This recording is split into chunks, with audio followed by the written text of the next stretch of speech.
On behalf of the UNLV Hera College of Hospitality and our Hospitality Alumni Chapter, thank you for registering for our 7th episode of Cook Like a Rebel. In this episode, we're pleased to welcome Nina Manchev, owner of Forte Tapas here in Las Vegas. Nina will be showing us how to make a traditional Georgian dish, Adjarski Khachupurri. At 23, the Bulgarian-born, Las Vegas-raised Nina Manchev opened Forte Tapas with a dream of preserving old traditions and recipes and bringing her culture and cuisine to a new audience. 11 years later, she continues to do that with her restaurant Forte, as well as with all concepts she creates. And Nina has not only made a name for herself in her restaurants, but in the community and seen on Food Network's franchise Diners, Drive-Ins, and Dives over 5 times. She also launched a series of virtual cooking classes in the Las Vegas community back in March, which are now growing nationally. Every week, guests buy a cooking kit, which contains everything you need to create a dish from her restaurant. They pick up their kits on Saturday and cook live together with Nina on Sundays. Nina strives to bring the essence of European home cooking to its guests by staying true to traditions with respect to modern times and a vision of the future, taking inspiration from the rich cuisine of Bulgaria, her home country, haute cuisine, and her family's traditions and zest for life. With a love of connecting with people through food, drink, and hospitality, and the insatiable desire to create something that has never been seen before. The walls of her restaurants are saturated with the vibrancy of loved ones and meals shared. Chef Nina, take it away. Hello, everybody. Thank you so much for having me on. I'm very excited to cook this dish with you. It's been one of the Forte favorites for the last 11 years that we've been open, and it's called the Adjarski Khachupurri. And the Adjarski Khachupurri is a traditional dish from the Republic of Georgia, and there's different variations, but the one that we do here at Forte is super popular. And I'll show you, we made one beforehand so you can see. But it's basically, if you can't pronounce the name, a lot of people come and they say, I want the bread boat with the egg and the cheese. So this is what it is. So you have something to work towards. In your kits, or the ingredients, I'll go through them. We have dough, and this is just water, flour, yeast, and salt. We have Bulgarian sheep's milk feta. This is grated mozzarella cheese, and then queso fresco. So we do it with these cheeses because you can find them anywhere, and if you want to recreate the dish at another time, you can find these at any store. If you want the Russian varieties, you can go to any of the Russian markets, even come here to Forte and get them. We have an egg for the end, some butter. I put a little flour on the board just to make it easier to stretch, and a little pepper at the end to sprinkle and garnish. And we set our oven to 425 degrees, and this bakes, the first part bakes for about 15 to 18 minutes, just so it gets lightly cooked and golden. And then we add the egg and cook it for another 7 to 10 minutes, just so it's over easy and runny. And then we mix it together at the end, so I'll show you how to do that. But we'll get started unless anybody has any questions. But I think we'll start from there. I like to take the dough out of the fridge maybe like 15 minutes. It was nice to meet some people yesterday and have that interaction. Some people that have never been to Forte before. But what we do is we want to stretch it out to a circle. You have your pan. You can use any sort of oil just to oil it up so it doesn't stick to the bottom. And then I'm just going to actually stretch it into the pan. Flour. We're going to form base. I'm not going to toss it. I'm not that advanced. But my experience, we've done this as a class before during the quarantine, and everybody's pictures that were all over social media ended up looking 100 times better than what I was able to create.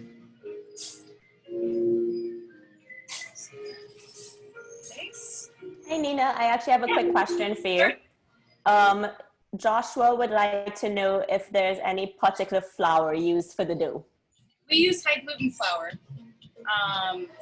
And the brand that we use is King Arthur, which I think is really nice, and it's nice for making these different breads and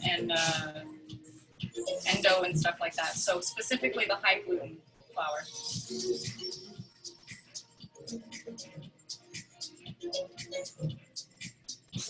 Okay, so you can see we have it in a nice kind of round, almost like a little, you can even call it like an oval shape. And then all of the different cheeses, we put them in our bowl.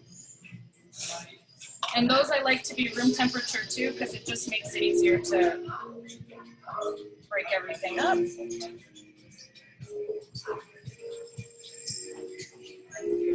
And we're gonna take like 80%, like 85% of all the cheese, and we're gonna spread it kind of around the edges, and I'll show you that. Because the goodness is in the crust and in the middle. So we take our cheese. I hope everybody can see kind of. You see I have it kind of spread around the edges, and then I start from, here, I'll back up a little bit too. I start from the edge and I roll it inside, and then you just kind of twist it and pinch. So you're rolling all the way around and pinch, and then you do the same thing with the other side. Stretch it and kind of roll it.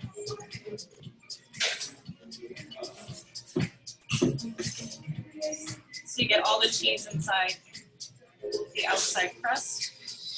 And then you have these two kind of like handlebars at the end, and you give them a squeeze. And you want to make sure kind of the dough is all blended together at the end so that when you bake it, it doesn't fall apart and change shape. And then the rest of your cheese, put it in the middle. You can even put a little bit kind of on the crust, so when it bakes, it gets like that golden brown, melty, cheesy crust.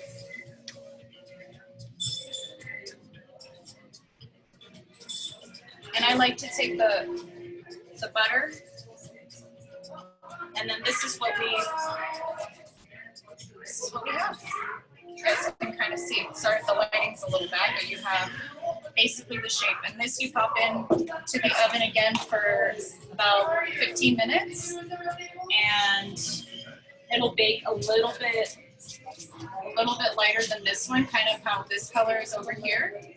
And then you crack the egg and you bake it for another 10 minutes. So that's when you get the over easy. And then I'll show you what we do to finish it. Just take it, and you see, like, who doesn't like the runny yolk? Hey, how are you? So you have the runny yolk. And I'll show you. The way that we usually eat it here, there's no wrong or right way to, I mean, the right way is however you like it, but there's no wrong way to eat it. But I like to usually start with the edge. And you can see how all the cheese is inside. And this is like the perfect spoon and vessel for the khachupurri. But yeah, that's it. And this is such a great dish because you can pair it with, you know, we mentioned caviar. We have caviar here at the shop. You can pair it with different charcuterie. You can even substitute like a truffle flakes, or do like a flavored type of butter, like an herb butter. It turns out really great. Season it with different things. It's just a really great dish that goes with pretty much everything. And I hope you enjoy.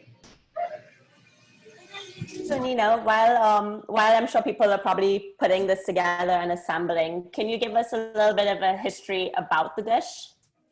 Yeah, so we added this dish maybe like a couple months into opening Forte, but it's just a traditional dish from the Republic of Georgia, but from Adjari. It's a region in Georgia called Adjari. And there's different types, so there's different types of khachapurris.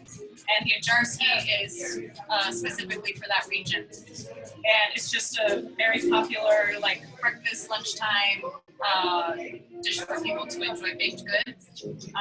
There's another one that's, I think it's a Adjarski Khachupurri, but that one you make into like almost like a pita, and you're rolling the cheese with the bread together. So when you cut a slice and it looks like a pie, you cut a slice and you have like a thin crust and all the cheese and stuff is inside of it. You can make it with meat and that sort of thing, but this is a dish that's specific to that region. And close to us too, close to Bulgaria, so not too far off the path. And can you use other cheeses for the dish, or do you recommend using those 3 specific types of cheese? I recommend using these specific types of cheese just because of the texture and the flavors. So the queso fresco is very close to like a toro, which is like a farmer's cheese. So you could probably do farmer's cheese, but the whole point of it is like they're kind of low moisture. So when you're baking it, you're not making the bread soggy. Everything is kind of just sticking together, but you get all the different textures together. So any cheeses, I guess, that kind of fit the same profiles as those. For this dish specifically, can people play around with it and try different kinds? Absolutely, but I guess kind of within the family would be the most authentic. And then for the dough, I have another question about the dough. Do you need to let the dough rest first? And is there any particular water temperature that they should use to create the dough?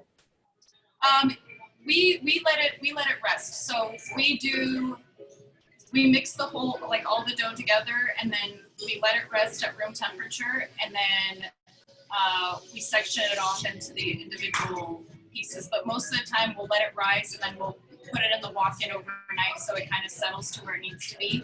And then the next day we'll portion everything out for, making the khachapurris and so on. And I think I'm not the big baker here, but I think the water is like room temperature. It's not anything too off. But some of the, like for the dumplings and things like that, the dough, the water is hot, like it's higher in temperature for that. But this is okay. And then if people don't like the over easy style egg, would you recommend them taking the dough out a little bit quicker than the 15 minutes so that the egg can cook a little bit longer? Or if you want the egg cooked inside, you can, but the whole point is the amount of time that you cook just the vessel by itself will be right before it's actually done. So you're putting the egg in, like, so it kind of all cooks together, but the egg is still over easy. And that's how we've timed it out. So like 425 degrees, 10 minutes, or 15 minutes for the khachapurri, and another 10 minutes for the egg. So it ends up being like 25 minutes, the whole process.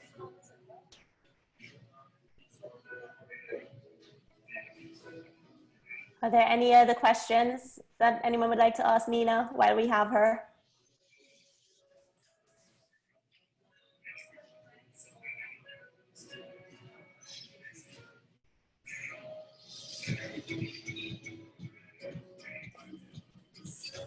I don't see anything else coming through. Oh, I actually do. Have you ever made a gluten-free version? We have not made a gluten-free one, but we can try. And we just haven't really played around with the gluten-free flour or any ingredients. So, but we can try. And then we have this kit available frequently. So if people don't want to deal with making dough or sourcing everything, we have the kit here. So you can just come pick it up and make it at home, or the finished product, or enjoy it at the restaurant as well. And how much are your kits usually when you're doing these out of an event like this? Like the different kits. So they range anywhere from $15 to $50, and it all depends on price because, like, for example, this Sunday we're doing paella, and there's an option where you actually get the paella can. So you get all the ingredients and the vessel. So that kind of bumps it up, and that one is $50. But if people just wanted to buy the ingredients for the kit, it's $35. And for the khachapurri kit, how much are the khachapurri kits? So we did that one like $15. And how long have you had your restaurant on Rainbow? August 16th will be our 11th year here. So we've been open for quite a while, and it's changed a lot over the years. But we've been here for a long time.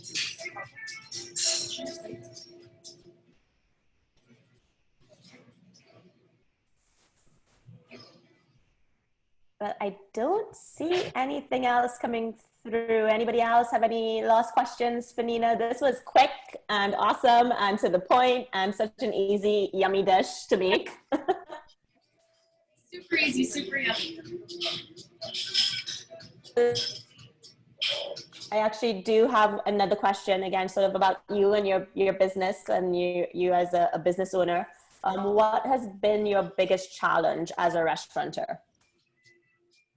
I think the biggest challenge is just kind of,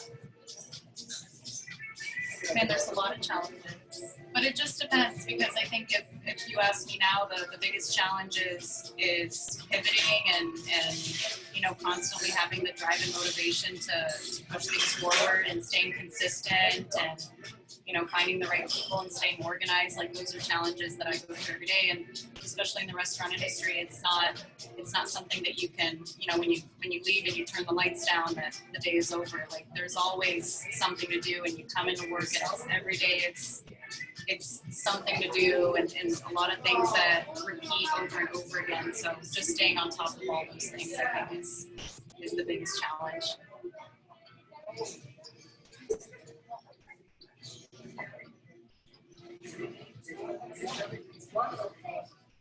Do you have patio dining during the current phase 2 situation?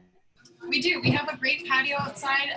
The only thing is that we have 90% of the day western exposure, so it's a little bit of a sizzle out there. But during the springtime and fall, it's really nice. Or if you come after like 8 o'clock, it's nice to sit in the patio. But otherwise, it's just really, really hot right now.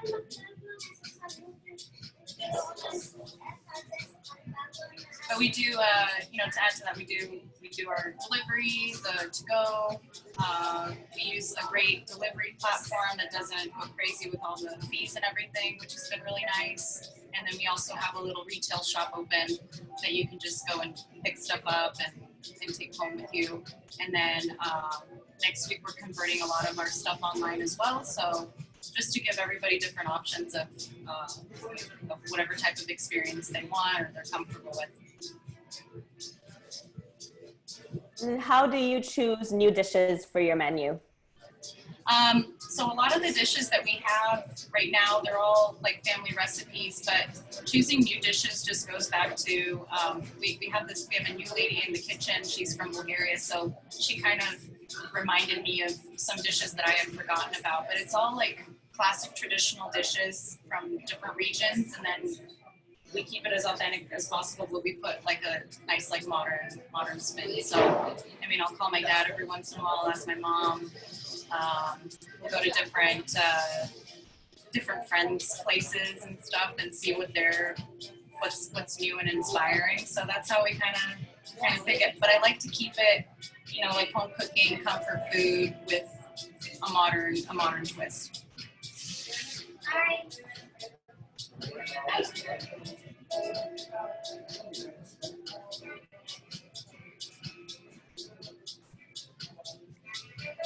Are there any other questions for Nina?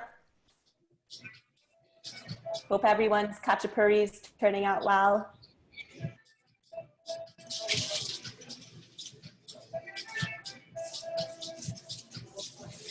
And Nina, I do not see any other questions coming in right now. thank you so much for giving up some time on your Friday. I know the restaurant's open and you have guests coming in and out. So appreciate you taking some time out to do this for us. Thank you so much. My pleasure. I'm just going to share my screen quickly to show everyone what we have coming up in the next couple of weeks. So once again, thank you for joining us this evening for Cook Like a Rebel. I hope you guys enjoyed the dish and had a chance to make it or get a chance to make it sometime over the weekend. So thank you for cooking with us.